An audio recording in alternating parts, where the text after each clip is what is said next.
Quando uma mulher descobre que foi infectada pelo vírus do HPV, não tem como ela não se preocupar.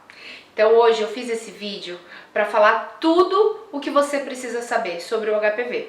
Vamos ver?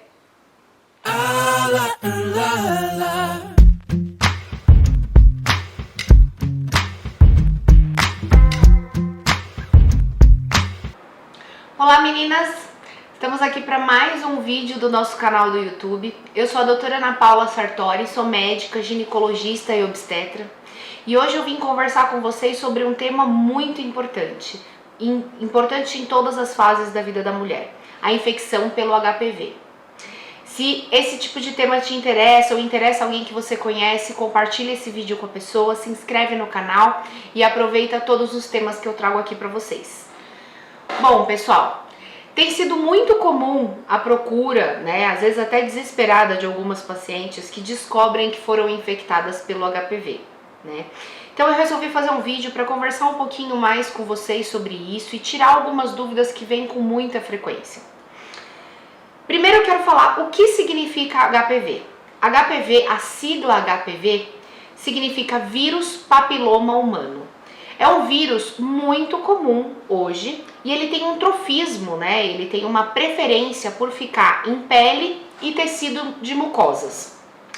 Tanto mucosa orofaringe, mucosa vulvar, mucosa retal, enfim, né? E aí, esse vírus, ele tem vários subtipos, né? A gente fala que tem várias cepas, mas assim, eu tô falando de centenas de cepas. No meio dessas centenas de cepas, pelo menos umas 35 a 40 cepas, elas têm preferência pelos órgãos genitais, tanto os genitais femininos quanto os genitais masculinos, né? Então a gente tá falando aí de pênis, né, de vulva, vagina, colo do útero, região perianal, períneo, né, que é aquela região entre a genital e o ânus, e a própria região anal. Então a gente está falando aí de cerca de 40 cepas de vírus que vão preferir ficar nesses locais, certo? E aí, quando você adquire esses vírus, né, então por eles terem uma preferência por locais genitais, a transmissão desses vírus se dá via sexual, né? Então são vírus sexualmente transmissíveis. Então quando a paciente tem uma relação desprotegida, sem o uso do preservativo ou feminino ou masculino, ela tem uma chance de adquirir esse vírus. E muitas vezes o paciente que tem esse vírus, ele não sente nada, né? Então, quando ele entra em contato com o corpo da mulher ou do homem, ele pode demorar até 2 anos para apresentar um mínimo sintoma. E às vezes o homem não sabe que tem o vírus, a mulher não sabe que tem o vírus e mantém relações sexuais desprotegida com diversas pessoas e essas pessoas acabam se infectando com o vírus, né? Por isso que hoje, isso é uma coisa que eu falo muito para os meus pacientes, grande parte das mulheres com vida sexual ativa já tem algum tipo de HPV genital. Tá? Então elas já apresentam em captura híbrida, enfim, sendo baixo ou alto risco, essas pacientes têm, né, porque já tiveram contato com o vírus HPV. Isso é muito comum.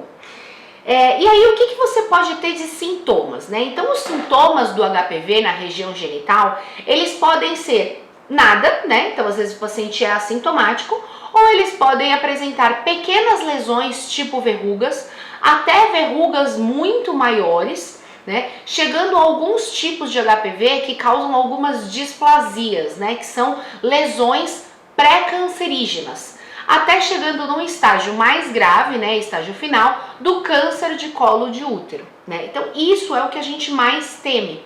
Por isso que a gente fala muito de HPV, porque o que a gente realmente tem medo não são das lesões verrucosas, né? Que são das verrugas. Mesmo aquelas verrugas que são muito grandes, né? Existem vários tratamentos e tal. A gente tem muito medo do câncer de colo. O câncer de colo, quando ele está num estágio avançado, ele é um câncer muito agressivo. O índice de mortalidade hoje, né, da mulher com câncer de colo uterino é um índice alto. Então por isso que a gente se preocupa muito com a infecção pelo HPV. Mas e aí? Eu descobri que tenho HPV. Eu tô com câncer? Não. De forma nenhuma, né? Então isso é uma dúvida muito comum, as pacientes chegam desesperadas porque às vezes fizeram algum exame que nem precisava ter feito e chorando, falando, e agora, eu vou morrer de câncer de colo? Não necessariamente. A lesão, né, do câncer de colo de útero, ela demora muitos anos para se formar, né? Então, ela começa a gerar uma inflamação.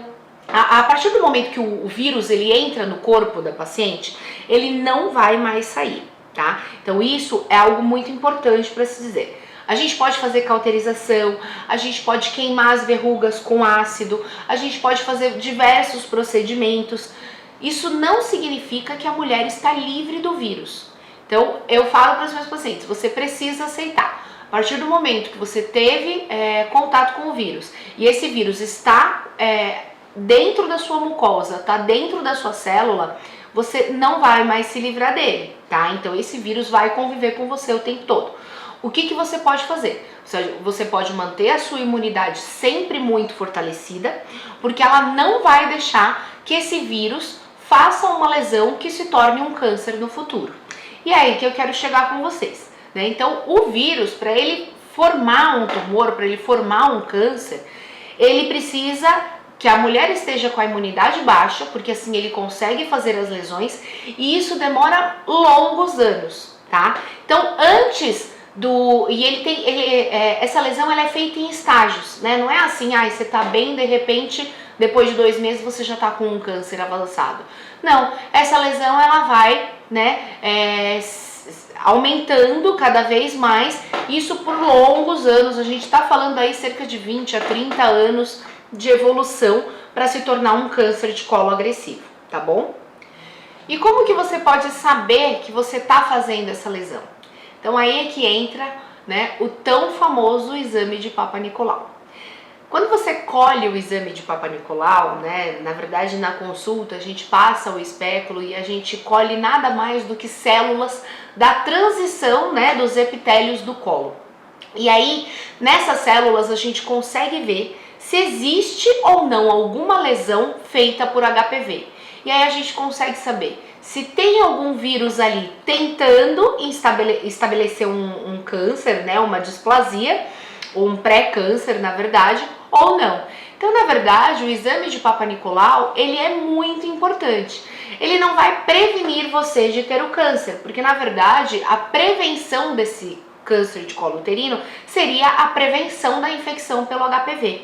Mas, quando a gente fala de prevenção por Papa Nicolau, é porque você consegue detectar essa lesão muito antes dela se tornar uma lesão grave. Então, às vezes você pega essa lesão de uma forma inicial, consegue fazer o tratamento, né, muito menos invasivo, menos doloroso, e você resolve o problema da paciente antes dela apresentar um câncer de colo mais agressivo e muito mais perigoso. Por isso que é importante a gente colher sempre o exame de Papa Nicolau, né? Então, se você não colheu o seu exame de Papa Nicolau esse ano, agenda com o seu ginecologista o quanto antes. E aí, assim, o fato de você ter o HPV não significa que você vai ter câncer de colo. Mas você não consegue ter o câncer de colo, você não vai ter o câncer de colo se você não for infectada pelo HPV, tá? E aí as pacientes falam, tá, mas e agora? Como é que eu consigo me prevenir, né? Então, depois, uma vez que você já teve contato com o vírus, você não consegue mais fazer com que ele não age, né? Você só consegue manter a sua imunidade boa para ele não estabelecer ali uma lesão.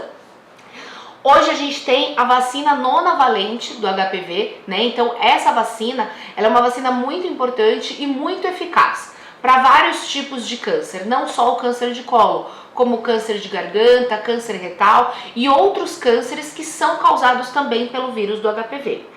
Todas as meninas, né, hoje no calendário vacinal, elas precisam ser vacinadas dos 9 aos 14 anos de idade, que seria um momento antes de iniciar a vida sexual. Mas se você já passou dessa idade e na sua época você não tinha a vacina da HPV no calendário vacinal, como na minha época, é importante que você se vacine e agora a gente tem a vacina nonavalente, então você consegue fazer uma proteção maior contra esse tipo de vírus. Agora, para evitar mesmo o contato com o vírus, é só se você tiver 100% das suas relações sexuais com o uso do preservativo, tá? E isso é importante que todas as pacientes saibam. né? Todas as pacientes e todos os parceiros. Para finalizar, uma última dúvida que vem muito para mim no meu consultório, e assim, as pacientes elas querem uma resposta e a gente não tem como dar, né? Então a paciente descobre que ela tem o HPV e ela quer saber quando foi que ela adquiriu o HPV, né? Então não dá para você saber se foi o seu parceiro atual que te passou o HPV, se foi o seu parceiro anterior que te passou o HPV, ou nem mesmo se quem te passou o vírus do HPV sabe que tem. Então, às vezes, as pacientes elas chegam com esse tipo de dúvida e isso envolve muito uma questão social e uma questão de relacionamento, né? Então, às vezes, o parceiro que passou HPV para você, ele também pegou de uma outra mulher que não sabia, transmitiu para você, e isso não necessariamente significa que você tenha pego o HPV agora por conta de uma traição ou algo do tipo. Você não tem como saber há quanto tempo você estava com esse vírus de forma assintomática, tá? Então, já vi algumas pacientes aqui querendo uma resposta, né? Não, mas eu nunca tive nada, meu papa sempre teve normal e agora eu descobri numa captura híbrida que tem o HPV, será que eu fui traída, será que eu não fui? A questão não é essa, certo? Então, na verdade, não tem como você saber. Você não tem como saber há quanto tempo estava com o HPV, mesmo com o resultado de Papa Nicolau normal, tá bom? Basicamente era isso que eu queria falar com vocês, então meninas, não se desesperem, né? Vocês podem tirar dúvidas em qualquer uma das minhas redes sociais ou entrar em contato comigo, né? Ou aqui na clínica ou pelas redes sociais. É muito importante falar sobre esse assunto, falar sobre esse tema, então conversem com as amigas, com a família, primas, mães e assim por diante, porque esse tipo de informação é uma informação que pode salvar vidas, tá bom? Então por isso que eu trouxe hoje para vocês. Quero agradecer vocês terem ficado comigo até o final do vídeo e nos próximos vídeos a gente fala sobre outros temas. Um grande beijo!